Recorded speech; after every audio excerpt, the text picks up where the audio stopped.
Welcome back to Real Conversations with Nora for our 20th episode. And our topic of discussion this week is diet and exercising, staying consistent, and living a healthy lifestyle.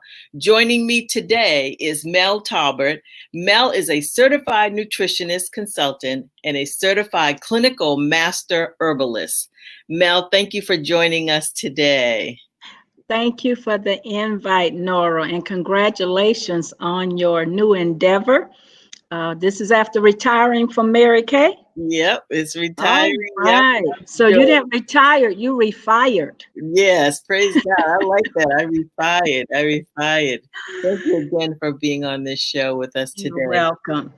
Share with us your thoughts on diet and exercise and staying consistent and living a healthy lifestyle, especially in this day and time with the circumstances that are going on in the world. People tend to, want to go to fast food restaurants. Oh my God, the fast food restaurants, Chick-fil-A and Zaxby and all those other places, the lines are ridiculous.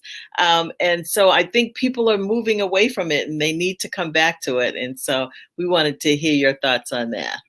Absolutely. And that has been a trend for years. And I think what got that started was a lot of women started working outside the home. When we were homemakers and women stayed at home and raised the children, they grew vegetables and fruits and cooked at home. But as women became more and more prevalent in the marketplace, they started looking for ways to save time and things that were convenient. So fast food has just taken off.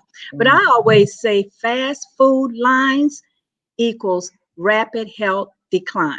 Wow. So I can't tell you the last time I ate from a window or a bag, probably some 20 something years. But anyway, and it's busy because that is something that they can still get as opposed to how we've been shut down with nicer restaurants. But it's really one of the things that's really affecting our health and well-being because it's loaded with so many additives, chemicals, toxins, and just really false fake food. Yeah. Our president is famous for saying fake news. Well, fast food is fake food. Okay. So, and it's just everywhere. And those chemicals, our bodies are not designed to process those chemicals. And so when we eat some of those things that have all of these loaded chemicals, our body go in shock, and it's a foreign object that has entered our body, even though we think it's food. And so the body just starts putting off all kind of symptoms over time. And then we go to the doctor and they look at the symptoms and relate it to a disease. And next thing you know, we're on drugs and medications and side effects. And it's just an avalanche. So I think even in these times, because we are more shut in, even though women are working from home more, get that crock pot back out. Throw something in that crock pot, throw something in the oven on a low bake. And so it's things that we can do even in this shutdown. Some people are growing vegetables in their basements. Some are starting gardens. Well, it's getting to be wintertime now, but we got to use this shutdown to our own advantage. And hopefully taking better charge of our health is one of the things that we do. And I always said, we are in charge of our own health. The doctors are there to advise, but we are actually in charge of making the decisions. So I say get the crock pots out, start the basement gardens, do some things, because over time, these things really affect us, and it really affects our cells, and they become toxic. And if we're not detoxing on a regular basis, those chemicals can really build up in our body. So we got to get the right foods in our body, and we got to get moving. We're working from home and on computers all day. And, that's obesity, that's lethargic. I mean, we're just sitting there.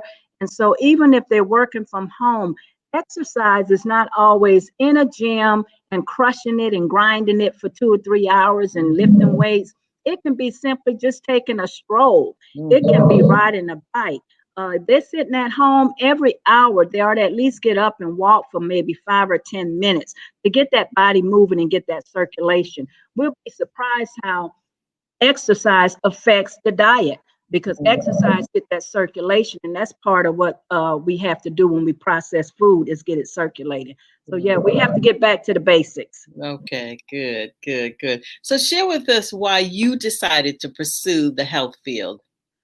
Well, I guess my journey has been several careers over the years. I started out with a degree in fashion merchandising Oh, years ago. Never really worked in the industry. At the time, I was with Safeway Stores Incorporated. I moved up in retail management, which was the grocery side.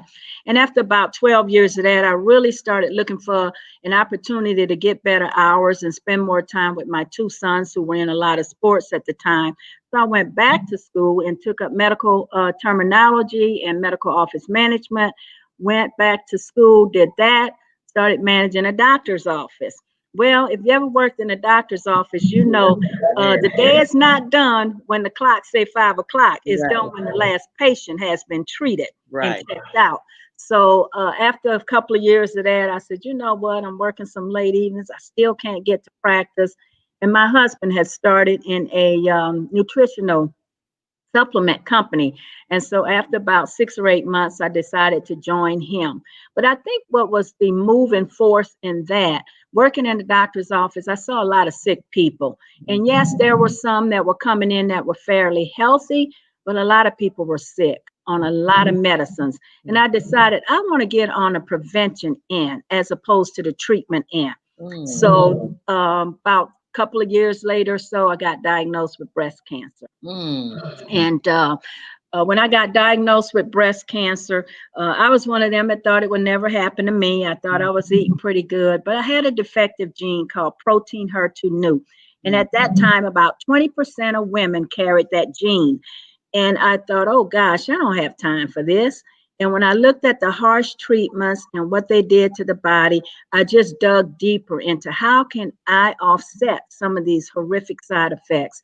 And so I came through that process. That's been over 22 years ago. I've Wow. been cancer free and medicine free actually this month, 23 years. So Wow. I thank God for that. But even beyond that, my father died of pancreatic cancer. I had a sister who died of breast cancer. And my mother, who lost everything in Hurricane Katrina, came here to live with my husband and I.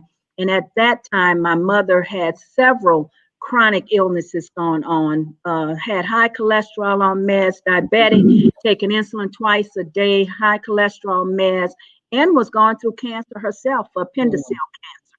Wow. And so I took my mother in. I became her full-time caregiver. And at that point, Nora, I felt like I could get the help or I could be the help. And Wow. I decided to be the help. So I became my mother's full-time caregiver, again, digging into knowledge and what could, help her get through that process. And that's really just sparked me back into wanting more education. So I went back to school and got a certification in my studies done in nutrition as well as clinical master of biology, and now finishing up my last few classes and dissertation as a holistic health practitioner. Wow. And I think the thing that drove me was knowledge, because the Bible says my people are destroyed for lack of knowledge. Yeah. And my good friend Les Brown says if people knew better, they'd do better. And Yep. so I want people to know more so that they can do more. Because the Lord says, beloved, I would that you prosper and be in good health, even as your soul prospers. So even as means just as important as.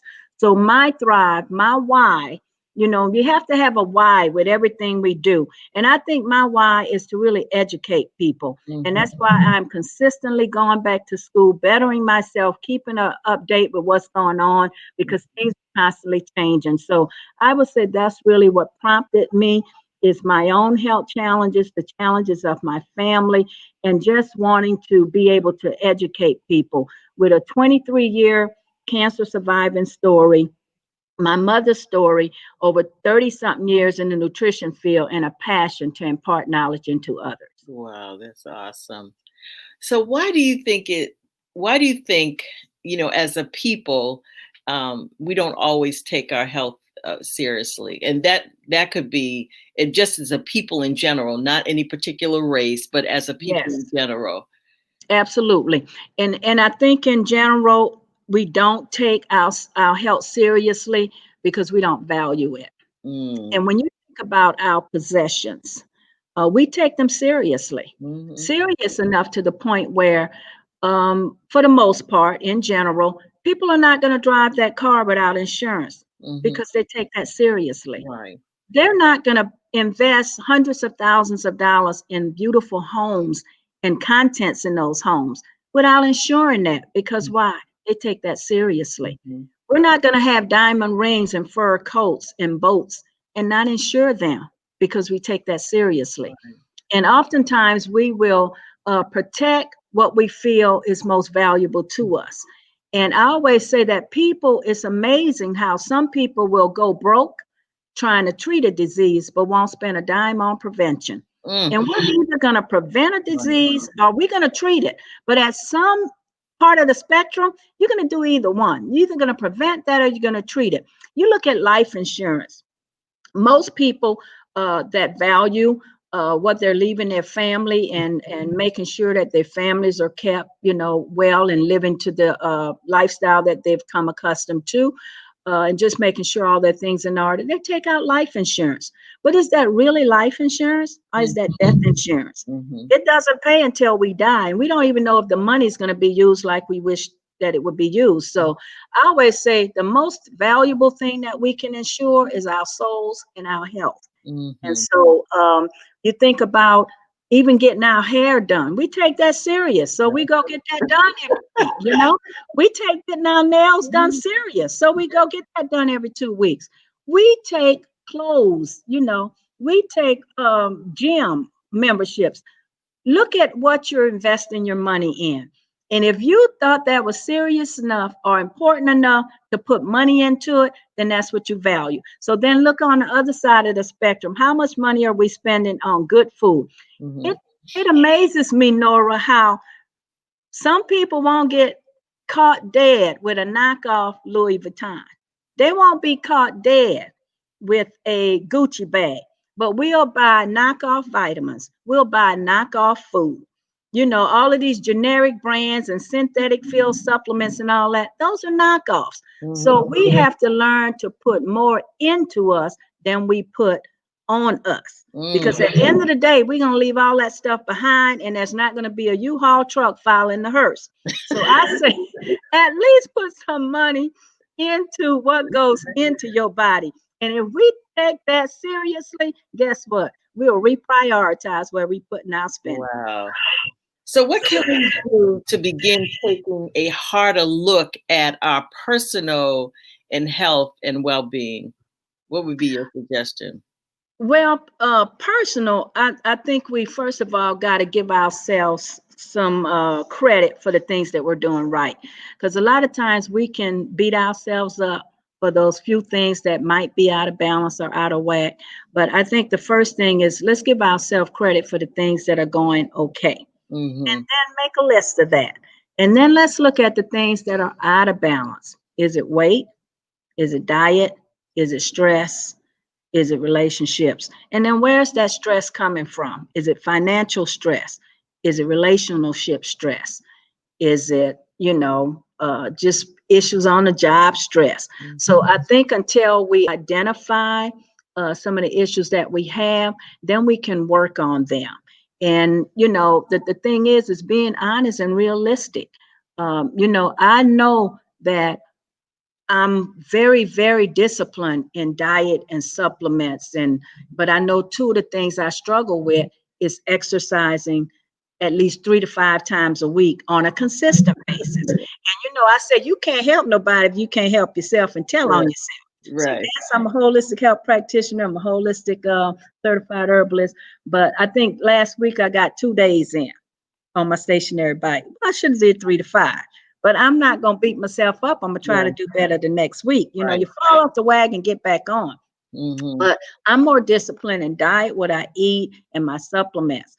I know another thing is I'm not always as good about getting the amount of sleep that I need to get, because we can be like octopuses all over the place, hands just everywhere. And at some point you gotta say, okay, slow down, let's go recheck here. But I think in taking care of our personal health, what are the things you're not satisfied with? If you're not satisfied with low energy, then let's figure out how we can get you some more energy. Right. If you're not satisfied with your weight, let's do some things that we can help manage that a little better. So I think the main thing is being honest, being realistic, making a list, and then don't try to eat the whole elephant at one time. Right. We eat an elephant a bite at a time. So figure out what are the easiest things maybe I can knock off. Because once we see some progress, we get motivated. But if you tackle the hardest thing first and don't get it done, you're going to lose motivation. Right. So what are the things that are easier for me to control and start working on them? Right. But we all got some stuff we can work on. Okay. So what is your advice on how to decide on the best vitamin choices for a person? Oh my God, that's a good one. That's a good one, Nora, because it's so many things out there on the shelf. It's enough to make you walk out and say, Forget it's too much information online. It's too much vitamins on the shelf. But the simplicity of what I like to tell my clients is follow the science. Because if you look at the vitamin supplement that we have available to us today, most of that is being manufactured by several different companies. You'd be surprised how many supplements are being manufactured by pharmaceutical companies that make prescription drugs. So we got the prescription drugs on this hand manufacturer, and then they're doing the vitamins on the other side of the building. So, and most of those that you see are not whole food vitamins, they're synthetic fill. So if a person takes a synthetic fill vitamin, they're only getting about 15% of what they need in that vitamin, even in absorption. But if they take a whole food supplement, they're going to get 85 to 90% of nutrients and absorption out of that vitamin. And I say, follow the science. When I say follow the science, I say, who's making it? We just throw stuff in our mouth because it's on the shelf and it's on the TV. We think it's okay. But who makes that vitamin? And then what are the clinical trials? Are they doing clinical trials on mice or human clinical trials? I'm not interested in how this supplement affected a mouse. I'm interested how it affects a human being because I'm going to take it. So what are the side effects? If it's synthetics, then the body's not going to be able to process that, which means it's going to become toxic to the body. How long has that company been in business? Or is it a company you can pick up the phone and call if you have questions? I don't buy stuff from people that I can't pick up a phone and call. Now I just feel like something's wrong with that. I don't want to talk in a chat room. I want a phone number. Right. So, can you reach them if there's a problem? What is the science behind it? How do they conduct their clinical trials? Where's the product being manufactured? Is it somewhere in another country with no guidelines? So we have to be just as careful about what we're putting in terms of supplements as we are foods. Good. That's good. And let's talk about the importance of watching our sodium intake, because that is like we like that salt. We like that salt. We say if you don't have no salt, it don't taste good. But that is a huge problem. We really have to watch that. And actually, on a normal, we should not be getting more than 2,300 milligrams of sodium in our diet a day. And as African Americans, it's just something about our blood, our DNA, the way we process food, our body chemistry, and all of that. So if you're African American, if you are diabetic, if you are a high blood pressure patient, obese, and all of these things, you really should try to limit around 1,500 milligrams of sodium a day. And one of the things we need to do is we need to read those labels. And if you look at processed, packaged food, frozen foods, and they have a way of getting us, Nora. They say, oh, fat free. Oh, let me grab that. Well, they know we're not going to stick with anything if it don't taste good. So if it don't have any fat, it's got plenty sugar or sodium. If it says sugar-free, it's got plenty fat or sodium. If it says sodium-free, you can look for the fat or the sugar. there's going to be one of those three things in there that make that product taste good, become addicting so that you can buy more of it. I said read labels. The majority of our salt is going to be found in processed, fast food, frozen foods, and condiments. You know, you can't just look at the sodium in that hamburger, but how much sodium was in that ketchup that you put in the fries? When we go get fast food French fries, there's sodium in the processing. Then when they fry them, my first job when I got to Kansas City was McDonald's. I worked there for a year. I worked there for a year and haven't eaten it in over 20 years probably.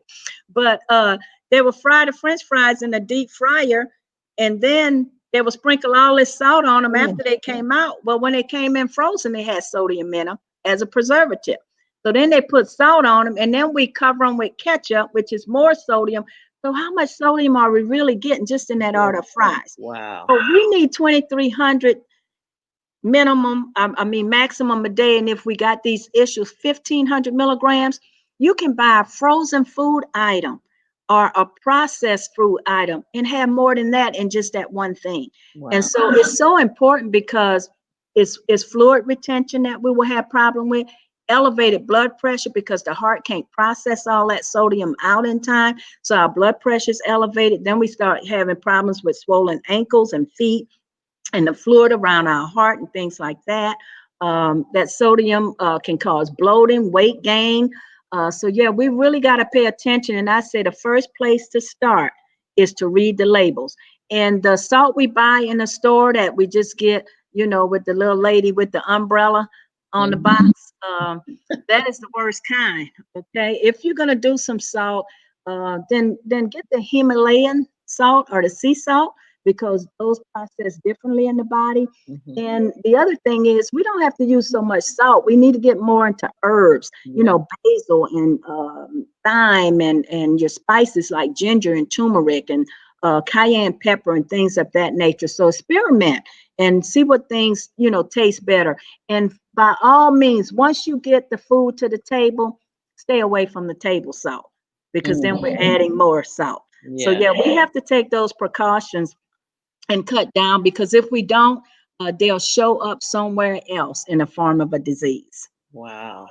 So can you talk about, if you decide to go vegetarian or vegan, what are some of the things we need to be mindful of to make that dietary change? And that is good, because a lot of people are shifting, you know, especially with what be going on with this now, what we're going through with this pandemic.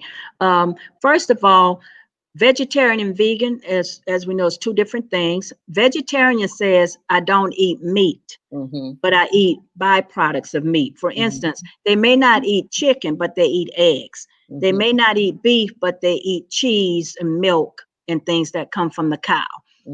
But when you're vegan, you don't eat the meat or any byproducts of meat. And that's not a bad thing, because a lot of people, even, you know, some of people back then in the gatherers diet and stuff, sometimes you would find people didn't eat a lot of meat. But what we got to be mindful of is not that we can't get protein from many other sources, but that we incorporate those different sources into our diet on a daily, so that we get those protein sources, because protein is so important. It's not only going to help build muscle mass, but protein is one of the foundation of where we get amino acids as well. And amino acids are the founding blocks of good cellular nutrition. Protein actually repairs cell damage. All of us are getting some kind of cell damage at some point or another. So protein helps to repair that cell damage. So if you're not going to eat meat or go vegan, then you need to make sure you're getting it from the other sources, whether you go to soy. And if a person gets soy, I say make sure that they're doing something that is organic. Soy, not the processed soy. That's why we get in trouble. And make sure that they're not cutting out any of the essential food groups, because you have like this chain of life that has these 6 food groups. Lipid and sterols come from whole grains. Those are the oils that keep the cell membrane healthy. So make sure they're getting healthy whole grains in. Make sure they're getting some kind of protein, whether it's soy protein. They can get it from nuts. They can get it from seeds.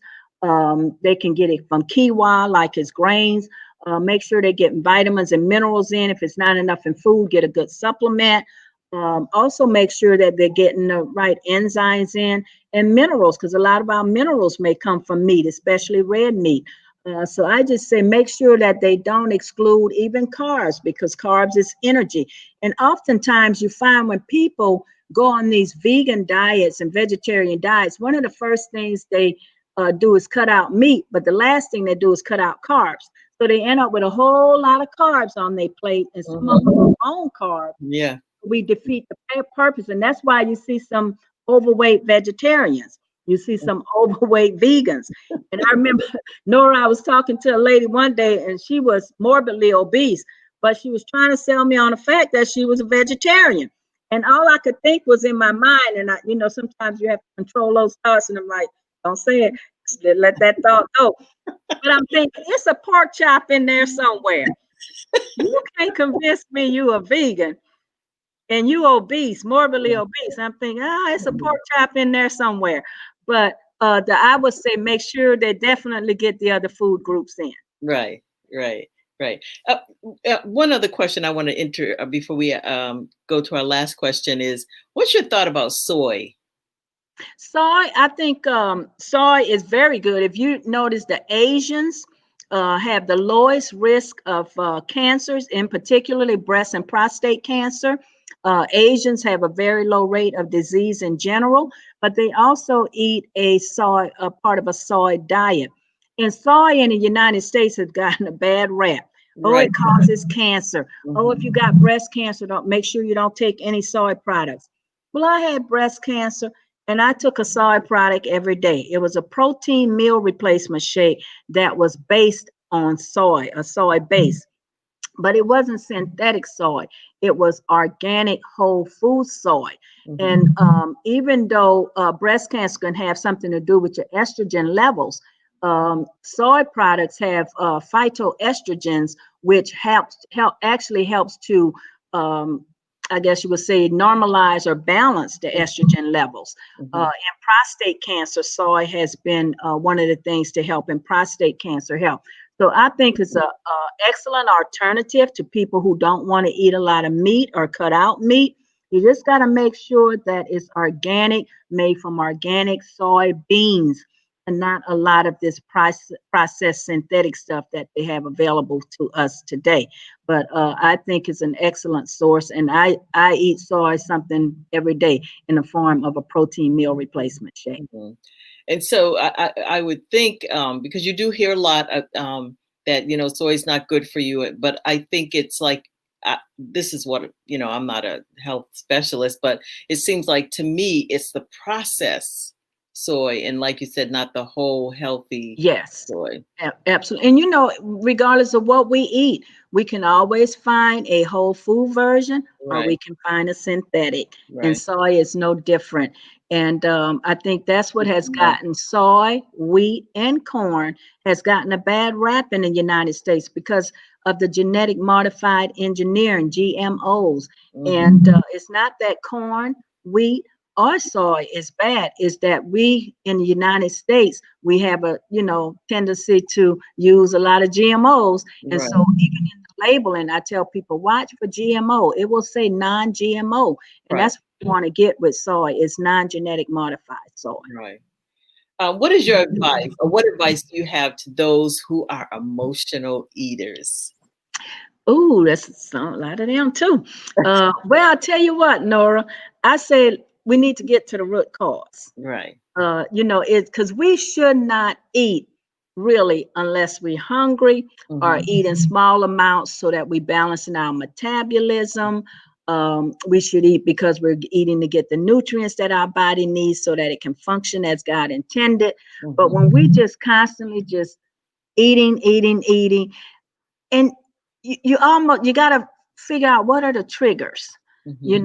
Emotional eating, I'm surprised they have not labeled it a disease with a prescription for it, and they may have. But I say, what is the triggers? Because can it be when you find yourself stressed, you start grabbing and eating anything? Could it be some relationship issues you're going through that can make people emotional eat? Are you depressed? stress, that can make people be emotional eaters. And sometimes too, it can be our gut health. It's called microbiome. And your microbiome has two sets of bacteria that it has, and it's good bacteria and bad bacteria.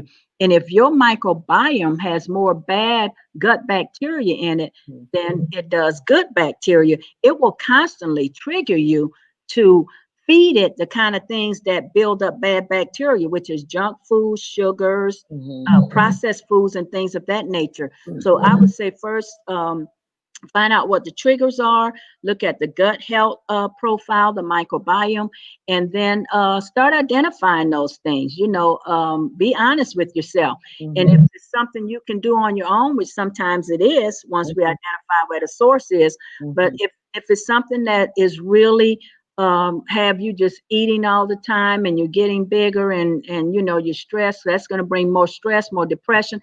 Get some counseling. If it's something to do with relationships or depression or things that you haven't gotten past, unforgiveness and things of those nature, go get some counseling. It is okay. And counseling is becoming a big thing, whether it's nutritional counseling, whether it's psychological, emotional counseling, especially in what we're living in with this pandemic. People's emotions are all over the place.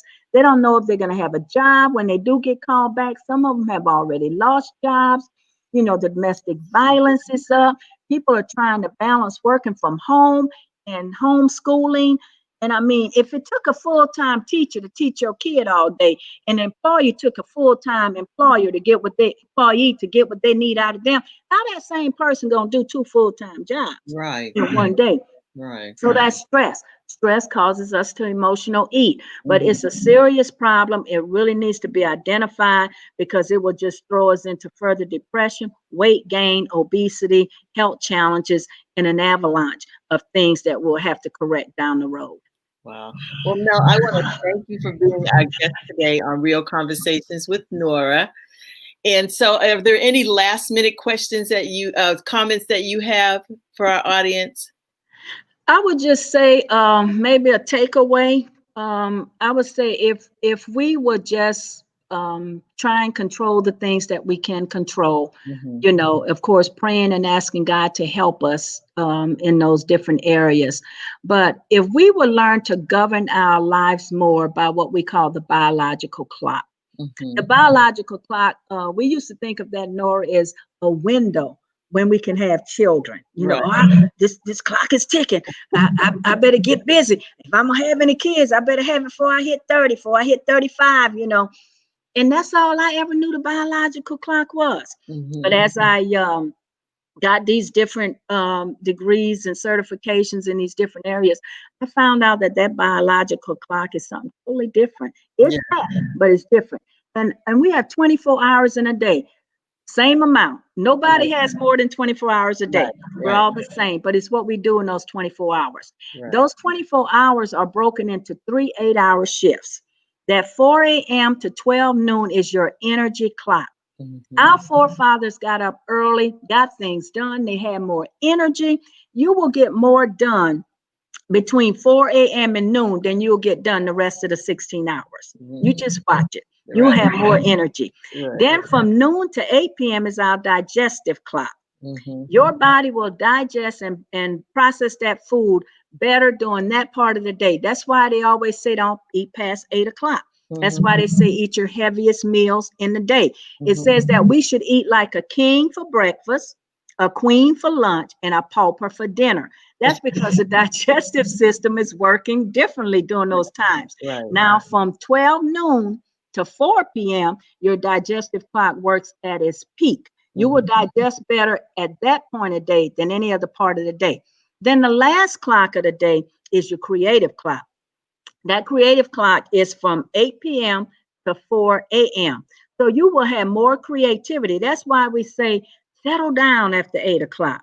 Relax. Don't be so much into the electronics and social media and all that, but relax, sit quietly, meditate, because you will get more witty ideas, invention. You'll be able to process more and recall more.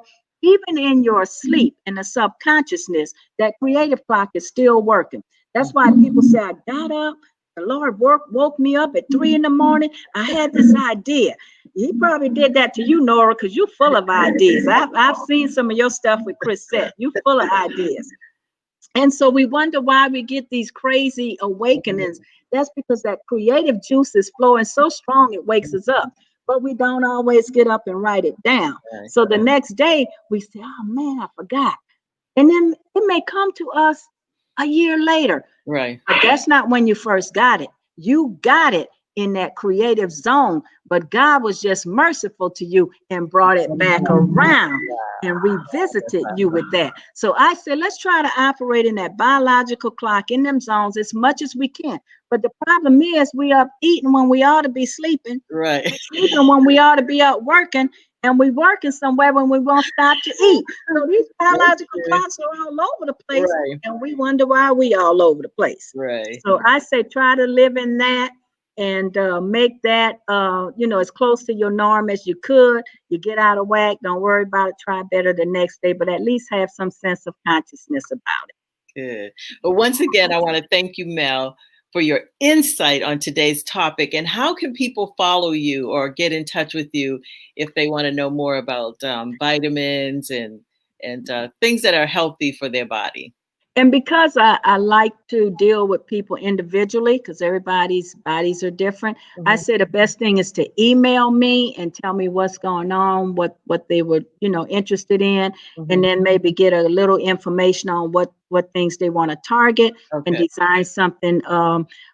I take some excellent whole food supplements, and my mother had all those chronic diseases, diabetes, on insulin twice a day, cancer, and all that. She was size 22. She's an 8 petite, haven't hit a gym yet. Wow. She has managed all that and been off all those meds for over 8 or 9 years. Wow. And cancer-free, medicine-free as well. And we do it with some diet changes and some organic whole food supplements. So if they want to email me, they can email me at my first initial of my name, E as in Ed, or Emelda, my last name, Tolbert, Tolbert, for the number 4, Neolife, Neolife, at AOL.com. So that's Tolbert, Tolbert, the number 4, Neolife, Neolife, at AOL.com, and I'll be glad to just share some insight with them. Thank you. Thank you so much. And to my Real Conversations with Nora audience, please follow us on social media on Instagram at BWOTMFG and on Facebook at Business Women on the Move for God. Visit our website at bwotmfg.com and sign up for our weekly inspirational quotes. Make sure you stop by our retail store where you will find lots of great items, not only for you, your family, but also for your friends. And I look forward to seeing you next Thursday at 1 p.m. Eastern Standard Time on Real Conversations with Nora. Have a blessed and awesome week. May God bless you this week. Have a great one.